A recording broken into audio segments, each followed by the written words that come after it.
It's a long story, but one you've never heard before. This story is about a place that dwells on the mountain. A place where bad things happen. You may think you know about the bad things. You may decide you have it all figured out, but you don't. Because the truth is worse than monsters or men. At first I was upset when they told me we were moving to some little town out in the Ozarks. I remember staring at my dinner plate while I listened to my sister throw a temper tantrum unbefitting of a 14-year-old honor student. She cried, she pleaded, and then she cursed at my parents. She threw a bowl at my dad and told him it was all his fault. Mom told Whitney to calm down, but she stormed off, slamming every door in the house on the way to her room. I secretly blamed my dad as well. I'd heard the whispers too. My dad had done something wrong, something bad, and the sheriff's department had reassigned him to some little out-of-the-way county to save face. My parents didn't want me to know that, but I did. I was 9, so it didn't take me too long to warm to the idea of change. It was like an adventure. New house, new school, new friends. Whitney, of course, felt the opposite. Moving to a new school at her age is hard. Moving away from her new boyfriend, however, was even harder. While the rest of us packed up our things and said our goodbyes, Whitney sulked and cried and threatened to run away from home. But a month later, when we pulled up to our new house in Drisking, Missouri, she was sitting right next to me, texting viciously on her phone. Thankfully, we'd moved over the summer, and I had months of free time to explore the town. When Dad started his new job at the sheriff's office, Mom drove us around the city, commenting on this and that. The city was much, much smaller than St. Louis, but also a lot nicer. There were no bad areas, and the entire town looked like something you'd see on a postcard. Drisking was built in a mountain valley surrounded by healthy forest land with walking trails and crystal clear lakes. I was 9, it was summer, and this was heaven. We'd only been living in Drisking a week or so when our next-door neighbors came to introduce themselves, Mr. and Mrs. Landy and their 10-year-old son, Kyle. While our parents talked and drank mimosas, I watched the Landys' lanky, red-headed son hang out in the doorway, shyly eyeing the PS2 in the living room. Do you play? Not really. Do you wanna? I just got Tekken 4. Kyle glanced at his mom, who had just been handed her third mimosa. Yeah, sure. And that afternoon, with the ease and simplicity of our age, Kyle and I became best friends. We spent the cool summer mornings outside exploring the Ozarks, and the hot afternoons in my living room playing the PS2. He introduced me to the only other kid in the neighborhood our age, a skinny, quiet girl named Kimber DeStaro. She was shy, but friendly, and always up for anything. Kimber kept up with us so well that she quickly became the third wheel on our tricycle. With my dad at work all the time, my mom consumed with her new friendships, and my sister locked in her room all day, the summer was ours to take, and take it we did. Kyle and Kimber showed me where all the best hiking trails were, which lakes were the best and most accessible by bike, and where the best stores were in town. By the time the first day of school rolled around in September, I knew I was home. On the last Saturday before school started, Kyle and Kimber told me they were going to take me somewhere special, somewhere we hadn't been yet. The Triple Tree. What's a triple tree? It's totally awesome. Totally huge treehouse out in the woods. Whatever, Kyle. Come on, you guys, if there was a freaking treehouse, you would have shown it to me already. Nuh-uh, we would've. Kyle shook his head. There's a ceremony for first-timers and everything. Kimber nodded eagerly in agreement, her dark orange curls bouncing off her tiny shoulders. Yup, it's true, Sam. If you enter the treehouse without the proper ceremony, you'll disappear and then you'll die. My face fell. Now I knew they were making fun of me. That's a lie. You guys are lying to me. No, we're not. Yeah, we'll show you. We just have to get a knife for the ceremony. We'll go. What? Why do you need a knife? Is it a blood ceremony? No way. You just say some words and carve your name into the triple tree. Yep. It takes like 1 minute. And it's a really cool treehouse? Oh, yeah. Okay, I guess I'll do it then. Kyle insisted on using the same knife he used during his own ceremony, but we paid a price to get it. Miss Landy just happened to be home with her youngest son, Parker, and despite Kyle's many objections, his mother insisted he take his 6-year-old brother with him. Mom, we're gonna go to the treehouse. It's only for older kids. Parker can't go. I don't care if you're going to see an Exorcist movie marathon. You're taking your brother with you. I need a break, Kyle. Can't you understand that? And I'm sure your friends won't mind. She flashed Kimber and me a challenging look. Right? No, not at all. Kimber nodded hastily in agreement. Kyle made a loud, dramatic sigh and called his brother. Parker, put your shoes on. We're leaving now. I'd met the youngest Landy several times before and found that he was as unlike his older brother in looks as in disposition. Where Kyle was a wild, excitable fireball with hair to match, I found Parker to be an anxious, fidgety boy with small eyes and dark brown hair. We got on our bikes and made our way to a lesser-known hiking trail a few miles away. I had asked before where the trail led when we'd ridden across it several weeks before, and Kyle had given me the underwhelming answer of nowhere interesting. We pulled up to the trailhead and leaned our bikes against the wooden signpost, which read West Rim Prescott Ore Trail. Why are there so many trails around here named Prescott? Is this Prescott Mountain or something? Kimber laughed. No, dummy. It's because of the Prescotts. You know, the family that lives in the mansion up on Fairmont? Mr. Prescott and his son Jimmy own like half the businesses in town. More than half. Which ones? Does he own the GameStop? The only store in Drisking I really cared about. I don't know about that one. Kyle wound a lock around the 4 bikes and clicked the bar into place, then spun the numbers on the dial. But like the hardware store, the pharmacy, Gilton on the 2nd, and the newspaper.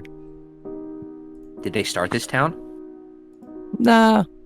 Mining started the town. I think they... I want to go home. Parker had been so quiet I'd completely forgotten he was there. You can't go home. Mom said I have to bring you. Now come on. It's only like a 2-mile walk. I want to take my bike. Too bad. We're going off trail. I don't want to go. I'll stay with the bikes. Don't be such a wussy. I'm not. Kyle, be nice. He's only 5. I'm 6. I'm sorry, 6. You're 6. Kimber smiled at him. Alright, fine. He can hold your hand if he wants, but he's coming. Kyle turned and started up the trail. Parker's face fell into an undignified frown, but when the charming Kimber stuck her hand out and wiggled her fingers at him, he took it. Kyle was right. It wasn't a long walk, only a half-mile down the trail and then another half-mile hike on a well-tread path up the mountain. It was a steep climb, though. By the time we got to the treehouse, I was winded. What do you think? It's, I studied the treehouse as I caught my breath. It's pretty awesome. And it was. They hadn't lied. The treehouse was bigger than I'd ever seen. It had multiple rooms and there were actual curtains in the windows. A sign above the door said Ambercott Fort, and a rope ladder hung down below the threshold, missing several planks. I'm going up first. Kimber reached out and caught his arm. You have to do the ceremony first or you'll disappear. That'd be fine with me. I was eager to get into the fort myself. Give me the knife. I held up my hand. Kyle smiled and dug the switchblade out of his pocket. There's some space in the back to carve your name. I opened up the knife and walked around the tree looking for an empty spot. There were so many names on the tree that I had to crunch down and look near the bottom since I couldn't reach any higher. I spotted both Kyle and Kimber's carvings on the tree and finally found a spot I liked near the ladder. I bit my tongue and carved Sam W. into a piece of blank bark underneath someone named Paul S. Parker went next, but had so much trouble with the knife that Kyle had to do it for him. All right, let's go. I ran over to the rope ladder. Wait! You have to say the words first. Oh yeah. Okay, what are they? Underneath the triple tree, there is a man who waits for me. And should I go or should I stay? My fate's the same either way. Creepy? What does it mean? No one knows anymore. It's just tradition. Okay, can you say it one more time, slower? Once Parker and I had recited the poem, we were ready to go. I climbed the rope ladder first and took stock of my new surroundings. The treehouse was more or less empty, just a dirty rug here and there and some odd trash. Old soda cans, beer cans, and fast food wrappers. I went room to room, 4 in total, and found nothing of real interest until the last one. An old mattress lay in the corner, and piles of musty, ripped clothing scattered the floor. Did a hobo live here? Nah. This room has been like this for as long as I can remember. It smells gross. Kimber walked up to the threshold, but refused to go any further. It's not like the smell that freaks me out. It's that. She pointed up to the ceiling, and I raised my eyes to read what was written there. Road to the gates of hell, mile marker 1. What does it mean? Just the older kids being dicks. Come on, I'll show you the best part of the treehouse. We walked back into the first room, and Parker looked up at us and smiled, pointing down to what he clumsily carved into the wooden floor. Bart. That's hilarious, Parker. He rolled his eyes, but his little brother didn't pick up on the sarcasm and smiled proudly. Kimber sat down on the floor next to Parker, and I sat on his other side.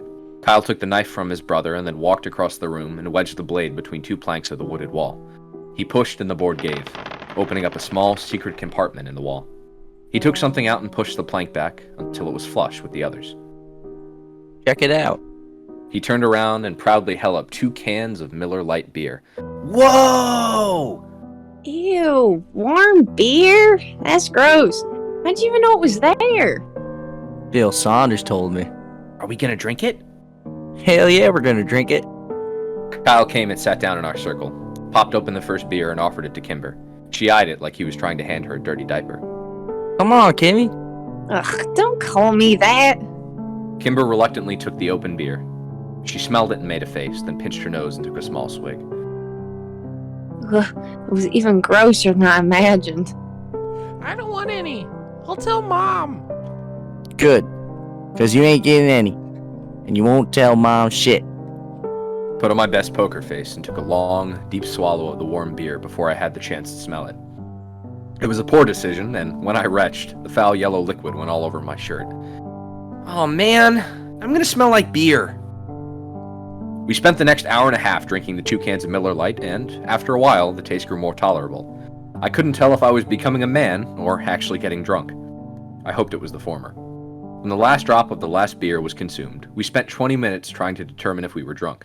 Kyle assured us that he was wasted. Well, Kimber wasn't so sure. I didn't think I was, but I failed all of our drunk tests. Kimber was in the middle of reciting the alphabet backwards when a loud, metallic grinding suddenly pierced the calm mountain air like a gunshot. Kimber stopped talking, and we spent a few minutes staring at each other, waiting for the noise to end. Parker curled into Kimber and put his hands over his ears. After what seemed like 10 whole minutes, the sound ended as suddenly as it had began. What was that? Parker mumbled something into Kimber's sweatshirt. Do you guys know? Kimber stared at her feet. She crossed and uncrossed them. Well? It's nothing. We hear it sometimes in town. It's not a big deal. It's just louder up here. What's making that sound? BORRASCA. Who's that? Not who. Where. It's a place. Another town? No. It's just a place in the woods. Oh, Bad things happen there. like what? Bad things. Yeah. Don't ever try to find it, dude. Or bad things will happen to you, too. Like, what bad things? I turned around to face Kyle. He shrugged and Kimber stood up and walked over to the rope ladder. We'd better go. I have to get home to my mom. We climbed down the ladder, one by one, and then started the walk back to the trailhead in an unfamiliar silence. I was dying of curiosity about BORRASCA, but couldn't decide if and what to ask about it. So, who lives there? Where? BORRASCA. The skinned men. Only babies believe that. Like men who are skinned? Like their skin is gone? Yeah. That's what some kids say. Most of us stopped believing in that, though, when we turned double digits. I looked back at Kimber, who was still 9 like me, but she was staring down the trail, ignoring us.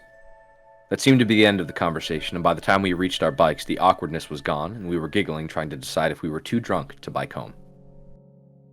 School started 2 days later, and I'd completely forgotten about BORRASCA. When my dad pulled up to the curb to drop me off that morning, he locked the doors before I could get out. Not so fast. As your father, I get the privilege of giving you a hug and telling you to have a good first day at school. But Dad, I gotta go meet Kyle by the flag before first bell. And you will, but give me a hug first. In a few years, you'll be driving yourself to school. Now let me be your dad while I still can. Fine. I leaned over to give my dad a quick hug. Thank you. Now go meet your friend. Your mom will be waiting here to pick you up at 3:40. I know, Dad. Why can't I take the bus like Whitney? When you're 12, you can take the bus. He smiled and unlocked the doors. Until then, I get to drop you off in the mornings. If you think it'd make you look cooler, you can ride in the back seat behind the cage. Dad, just don't. I threw open the door of his cruiser before he could say anything more and ran as he laughed behind me. Kyle was already waiting for me at the flagpole, and he'd found Kimber too. She was wearing a red sweater and leggings with frogs on them. Her curly orange hair was brushed into ringlets, and her lips were pink and shiny. She'd never looked prettier, and I was surprised to realize I'd never really seen Kimber as a girl. Dude, you almost missed the bell. I know, sorry. Whose class are you in? Lucky. Mr. Diamond's. Me too! 4th grade teachers, and I get the Lucky. crappy one? I'm in Mrs. Turvey's. Only 2 4th grade teachers, and I get the crappy one. Yeah, my mom had her when she was a kid. What's wrong with her? What'd she say? I know. Just that she's strict and gives out homework on the weekends. On the weekends? Fuck. Excuse me, Mr. Landy. I immediately recognized the tall man that had suddenly appeared behind the white-faced Kyle. So sorry, sir. I meant dang. Kimber giggled. I'm sure you did. Hi, Sheriff Cleary. Even though I'd only met him a few times, I liked my dad's boss, and he liked me. Well, hello, Sammy. Are you excited for your first day? He crossed his arms in front of him and widened his stance imposingly, but gave me a wide smile. Yes, sir. What are you doing here? I'm giving a presentation to the 5th and 6th grades about safety when walking to and from school. Yeah, he does it every year. Cool. Sheriff Cleary nodded at me and then turned and walked away. I looked around, confused. Where's Kimber? She took off. She's annoyingly on time to, like, everything. As if to illustrate his point, the bell rang. We both ran up the stairs and inside. I walked into class and saw that Kimber had saved me a spot next to her at the back. Mr. Diamond, a short, round man of 40 or so, nodded at me when I came in. Mr. Walker, I presume? Yeah, that's me. I rushed past him to the desk next to Kimber. Welcome to Drisking Elementary, and for the rest of you, welcome back. Go Grizzlies! Kimber introduced me to the other kids in the class throughout the morning. Most of them were nice, if sort of underwhelmed by me. They said their hellos and asked where I was from, and the conversations usually ended with an unimpressed, okay. A group of girls who sat near the front snuck looks at us all morning and snickered. I asked Kimber who they were, and she just shrugged. During our second break, they came up and talked to me. Are you friends with Kimber DeStiro? A tall, dark-haired girl asked me. Yeah? I looked over at Kimber. She was watching me with worried eyes. Are you related to her? No? I didn't think so, because you don't have orange hair. I didn't know what to say to that, You don't have to be friends with her, you know. said the second girl with the oddly round face. I want to be friends with her. A third girl behind the other two snorted. She had pretty auburn hair and a rude, upturned nose. Well, if you do, you're going to be in the ugly kid group, and once you're in that group, you can't leave it. Ever. Better than the bitch group? Rude nose and round face gasped, but dark hair smiled. We'll see. She turned on her heel, and the three returned to their corner of the room. I sat back down next to Kimber, feeling like a badass. It was the first time I'd ever used a swear word in front of anybody other than Kyle. What did they say to you? They said you're too pretty to be near them, and that you'd make them look gross, so we have to stay away from them. Liar. I could tell she was smiling. We met Kyle in the cafeteria at lunch, and he had nothing but bad things to say about his morning. Mrs. Taverty was old and mean. She had made everyone come up and say something about themselves, even though the class only had 14 kids, and they all knew each other. When the bell rang for recess, I went to throw my lunch away with Kyle, and I bumped into a kid I hadn't seen before. Hey, are you Sam Walker? Yeah? Oh, your sister's dating my brother. Oh, man. Your sister's dating a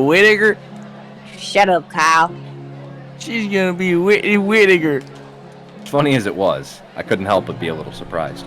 Not that I'd been paying attention, but I'd only seen Whitney out of her room once over the summer. Where did she meet him? I don't know. Probably at his job. His job? Where? He works at Drisking Water. Didn't make any sense to me, but I shrugged it off. I did remember my mom giving Whitney some menial tasks, like getting the car washed and setting up some utilities to get her out of the house. Maybe she met him once and they started dating over text. Teenagers were weird. The rest of the school week followed, much like the first. We were well into the first month when I heard someone mention the skinned men again. We were out on the playground and Kyle and I were trying to start a fire with 2 large wood chips. I'd just given myself a splinter when the distant sound of metal grinding on metal flooded over the playground, silencing every one of us. BORRASCA. Well, yep. The skin men killed again. Hey, Kyle said only babies believe in skin men. I threw an accusatory look at Kyle. They do. Phil is just stupid. I am not. Ask Danielle. She's seen them. Phil scanned the playground and then yelled at a blonde girl talking to Rude Nose. Hey, Danielle, come here. The blonde girl rolled her eyes, but came skipping over anyway. What do you want? I told Kayla she doesn't like you, Philip. No, tell them about the skinned men. Phil gestured to the air around us, which was filled with the metallic scraping coming down from the mountain. You tell them. No, you saw them, so you tell them.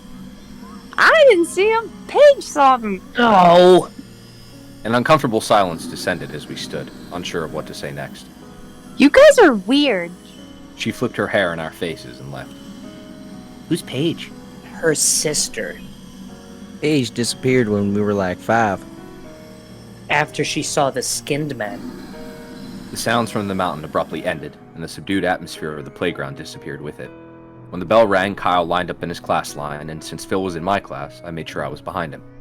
The teachers began to count us off. Hey, what else do you know about BORRASCA? My brother said that's where people go when they disappear. To BORRASCA.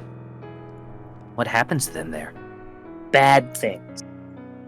He shushed me when I asked him what that meant. The year dragged on, and it wasn't until Christmas break that I heard the machine at BORRASCA again. It was December, and there was a thick blanket of snow on the ground, which only served to amplify the noise from the mountain. I sat in my room, listening to it for a few minutes, trying to decide what was happening in the place where bad things happen. I saw my dad's cruiser pull up out the window, and went down the stairs to greet him. As I passed my sister's door, I heard her giggling in that annoying teenage girl way, and I cringed. I hope Kimber never got like that. Dad! I skidded on the landing just as he opened the door. My dad stomped the snow off his boots and threw open his arms. Sammy, how many years has it been? It was true. I hadn't seen much of my dad lately since he was working so much. Doing what, I didn't know, since this was the quietest, lamest town ever. Mom thought the sheriff was grooming Dad for his job since Cleary was so old and Dad never really agreed or disagreed with her. He'd only been at the department 7 months, after all, and he doubted people in the county would vote for him. Hey, Dad, do you hear that like, machine-sounding noise? Yup. I hear it in town every now and then. Do you know what it is? I asked the sheriff about it, and he told me the noise comes from private property up in the Ozarks. Is the property called BORRASCA? I have no idea. BORRASCA. Where'd you hear that? I shrugged. Kids at my school. Well, it's nothing to worry about, Sammy. Probably just some logging equipment. But is the place called BORRASCA? Like, have you heard that name before? No, I have not heard that before.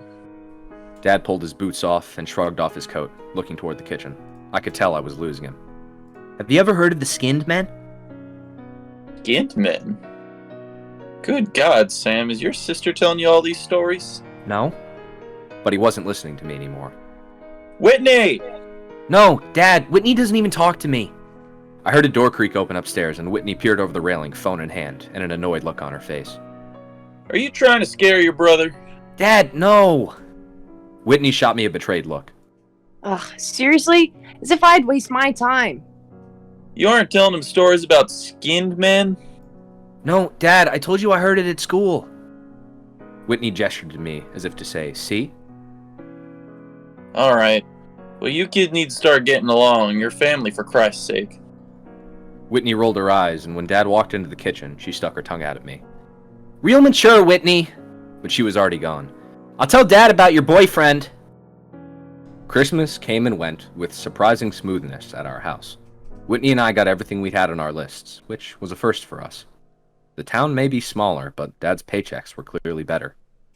I wore my new Rams parka on the first day back to school after Christmas break. Kyle fawned over it, and Kimber showed off the blue pearl necklace her mom had gotten her for Christmas. Kyle and I feigned interest, but did it poorly. Kimber knew, but just seemed happy we cared enough to fake it. As we said goodbye to Kyle for the morning, Kimber was suddenly slammed from the side. Kyle caught her before she fell, and I spun around angrily to see dark-haired girl, whose name I learned was Phoebe Dranger, laughing and walking away from us with round-faced girl. You're bad people who make poor life choices. When I'm your boss someday, I'll make you clean bathrooms.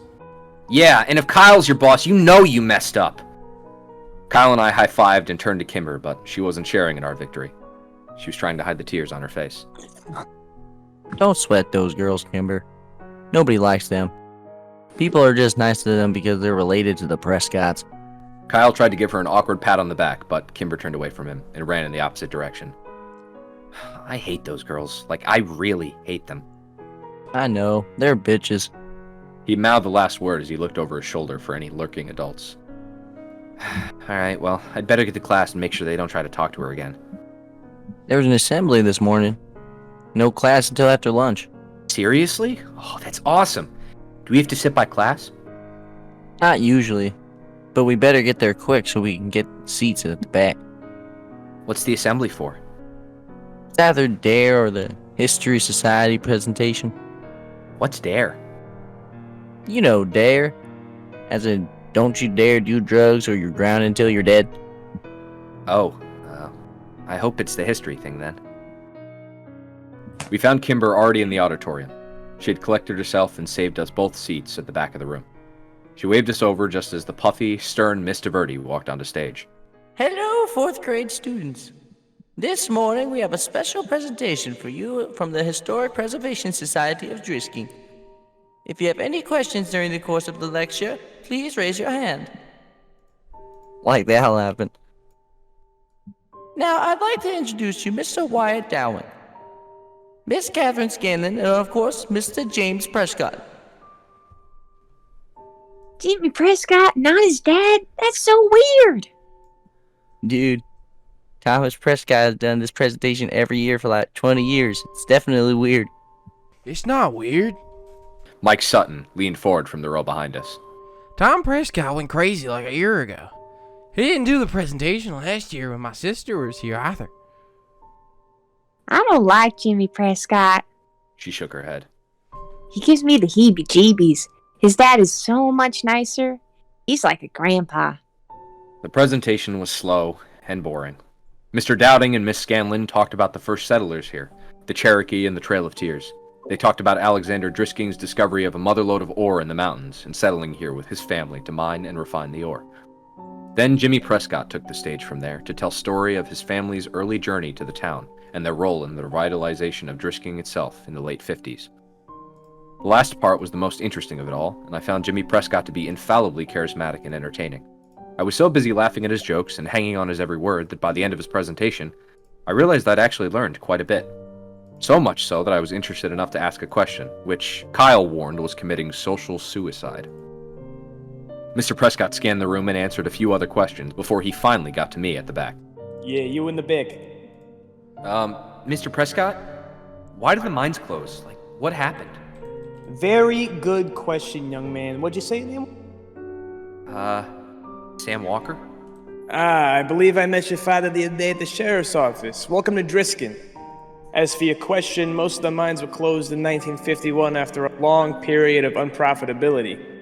The mountain had simply just run out of iron ore. The mills and refineries were abandoned, the town suffered for years. The miners and their families moved away, stores went out of business, schools closed, and Driskin became a ghost town. That would have been the end of it if it weren't for the stubborn families like mine who refused to leave. We refused to give up on the town, and after many, many years of hard work, Driskin became the picturesque little haven of the Ozarks that it is today. I hope that answers your question. I sat back down and Kyle shook his head at me. Bro. The assembly suffered through another 15 minutes of awkward Q&A until Mrs. DeVerde finally cut us loose. We were released into the cafeteria to wait for the lunch lines to open. Kyle, Kimber, and I sat in our usual corner. Ugh, that was so boring. When are they going to figure out that no one cares about Drisking's history? Seriously, I fell asleep like 3 times. Kimber nudged me. Sam seemed to care. I just wanted to know about the mines. Mines are creepy, that's all. Yeah, but all our mines were blown up. Can't go down them anymore. Blown up? Kimber nodded. Some kids died after going into the mines, so the city set off some controlled blast to implode the caverns. At least that's what my mom said. They messed up, though, and I heard they blew up the water table or poisoned it or something. What? How do you know that? I heard my dad talking about it. Did they use C4 or something? I guess. So, like, we all drink the water, so we all have C4 in our bodies. And we can explode at any minute? You think that's what happened to all the missing people? Just sitting there one day and then BOOM! Yeah, dude. He grabbed my shoulders. And that's where the Skin Man come from. I made the international symbol of mind blown, and we laughed hysterically. You guys are dumb. Kimber rolled her eyes, but then laughed when Kyle fell on the floor, pretending he was exploding. I remember thinking in the moment that I was happy here in Drisking, Missouri with these two people. Happier than I'd ever been anywhere else. It was the last truly happy moment I ever had. Less than an hour later, Mr. Diamond's phone rang, and he exchanged a few quiet words with the person on the other end, his eyes flicking to and from my desk. It was hard to be surprised then when he hung up and asked me to come to the front. When I got there, he told me my mom was waiting for me in the office and I was going home for the day. I traded a confused and worried look with Kimber and then packed up my backpack and went to the office. When I got there, my mom was crying. We drove home in strained silence. I was too afraid to ask what was wrong. Mom parked the car a block from our house, which was blocked in by several police cars.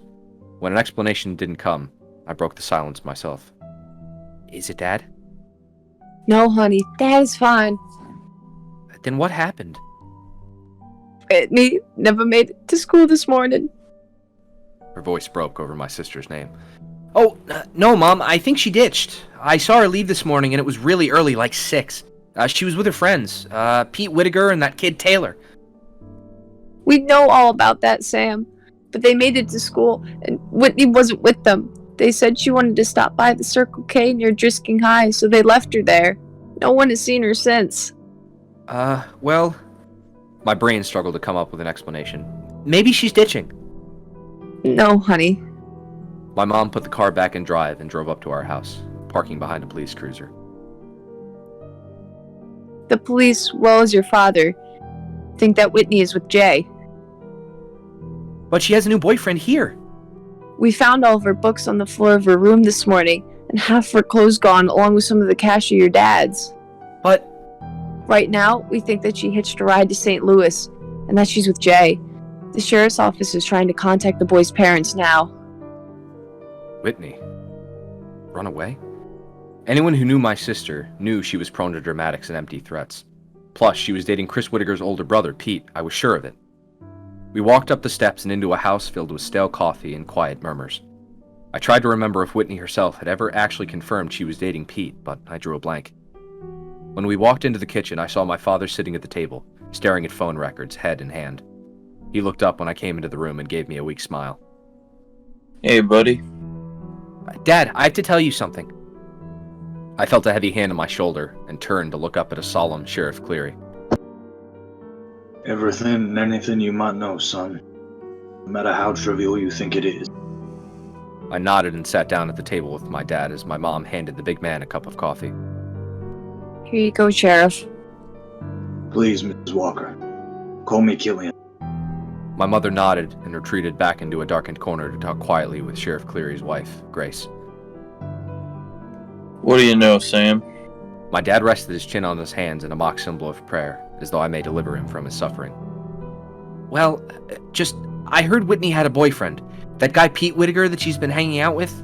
And I saw them and Taylor drained her leave this morning before me. What time did they leave? I don't know, like before 6? He nodded. That matches the statements of Taylor Dranger and the Whitaker boy. My father's head sunk lower into his hands, and I knew I'd let him down. But I don't think she went back to St. Louis because she was dating Pete, and I don't think she wanted to be with her boyfriend back home anymore. I understand that, son, but a teenage girl's mind is a complicated thing. My officers are trying to get a hold of the boyfriend's family back in St. Louis. Cleary nodded to my father. Now, why don't you head up to your room and let us work, Samuel? I looked up at him in surprise. What? No, I want to stay down here. I can help.